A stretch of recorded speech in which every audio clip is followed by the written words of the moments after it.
কান্নি বা থাপি নিৰ্মাণস্থলীত ব্যৱহৃত কান্নি বা থাপিৰ বিষয়ে জনাওক ইয়াত আমাৰ শ্ৰমিকজনে মিশ্ৰণ বা জুতি লোৱাৰ বাবে পুৰণি সঁজুলি ব্যৱহাৰ কৰি আছে যিটো ভুল পদ্ধতি মিশ্ৰণটো বনোৱা শ্ৰমিকজনৰ প্ৰতি প্ৰশিক্ষকৰ দৃষ্টি আকৰ্ষণ কৰা হয়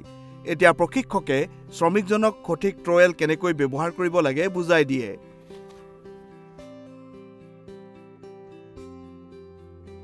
পানী ভালদৰে মিহলি হোৱা নাই নহয়নে আপুনি ভুল ট্ৰয়েল ব্যৱহাৰ কৰিছে পইণ্টিং ট্ৰয়েলৰ সৈতে পানী মিহলাই নিদিব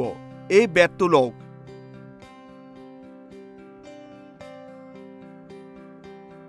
ঠিক আছে সেইটো ৰাখক ইয়াৰ লগত পানী ভালদৰে মিহলি হ'ব ইয়াত আমাৰ প্ৰশিক্ষকে শ্ৰমিকজনক সঠিক পথটো বুজাই দিলে গতিকে মিহলি কৰাৰ সঠিক উপায় কি শুকান মিশ্ৰণটো মিশ্ৰণ পাত্ৰত ঢাকিবলৈ পইণ্টিং চামুচ ব্যৱহাৰ কৰিব লাগে একেটা পইণ্টিং ট্ৰয়েল ব্যৱহাৰ কৰি শুকান মিশ্ৰণটোত লাহে লাহে পানী দিব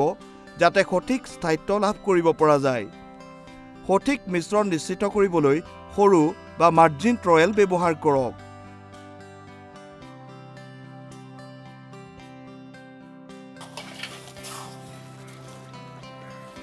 শ্ৰমিকজনে এতিয়া শুদ্ধ পদ্ধতিৰে ইটাবোৰত মিশ্ৰণটো প্ৰয়োগ কৰিবলৈ সাজু হৈছে ৰ'ব আৰু বহুত শিকিবলগীয়া আছে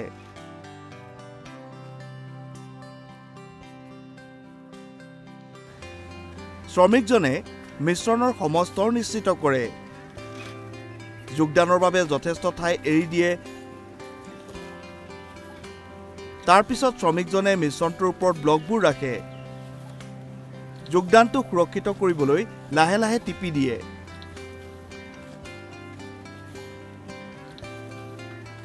প্ৰশ্ন উত্তৰৰ জৰিয়তে আপুনি কি কি শিকিলে আমি জানো আহক প্ৰশ্ন 1 আৰম্ভণিতে মিশ্ৰণটো মিহলি কৰি থাকোতে শ্ৰমিকজনে কি সমস্যাৰ সন্মুখীন হৈছিল ক পানীৰ অভাৱ খ অপৰ্যাপ্ত সঁজুলি গ ভুল ধৰণৰ ইটা ঘ অনুপযুক্ত নিৰ্দেশনা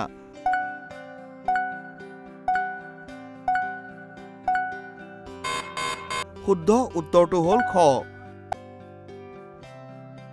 প্ৰশ্ন 2 বাতিটোত শুকান উপাদান ঢাকিবলৈ কোনটো ট্ৰয়েল ব্যৱহাৰ কৰা হয় ক সৰু চামুচ খ ইটাৰ ট্ৰয়েল গ আঙুলিয়াই দিয়া চামুচ ঘ প্লাষ্টাৰ কৰা ট্ৰয়েল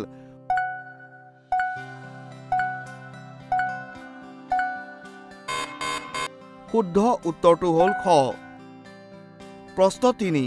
মিশ্ৰণটো বেৰত প্ৰয়োগ কৰিবলৈ সামগ্ৰী নষ্ট হোৱা হ্ৰাস কৰিবলৈ আৰু ইটা নিৰ্মাণ প্ৰক্ৰিয়া উন্নত কৰিবলৈ কি নতুন সঁজুলি প্ৰৱৰ্তন কৰা হৈছিল ক ইটাৰ আকৃতিৰ সঁজুলি খ ইটাৰ ট্ৰয়েল গ সৰু বা প্ৰান্তীয় ট্ৰয়েল ঘ মেছন কান্নি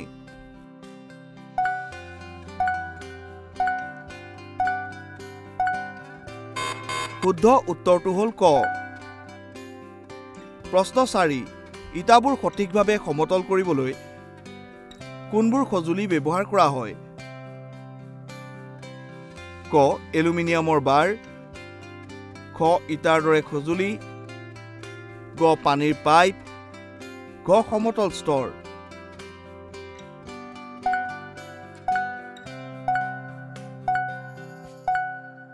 শুদ্ধ উত্তৰটো হ'ল ঘ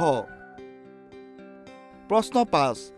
এই ভিডিঅ'টোৰ পৰা আপুনি কি শিকিলে ক মিশ্ৰণৰ শুদ্ধ পদ্ধতি খ মিশ্ৰণটো মিহলোৱাৰ বাবে ব্যৱহাৰ কৰা সঁজুলি সঠিক গ ওপৰৰ দুইটা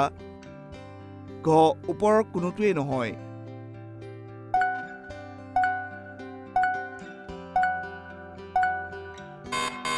শুদ্ধ উত্তৰটো হ'ল গ ভিডিঅ'টো চোৱাৰ বাবে ধন্যবাদ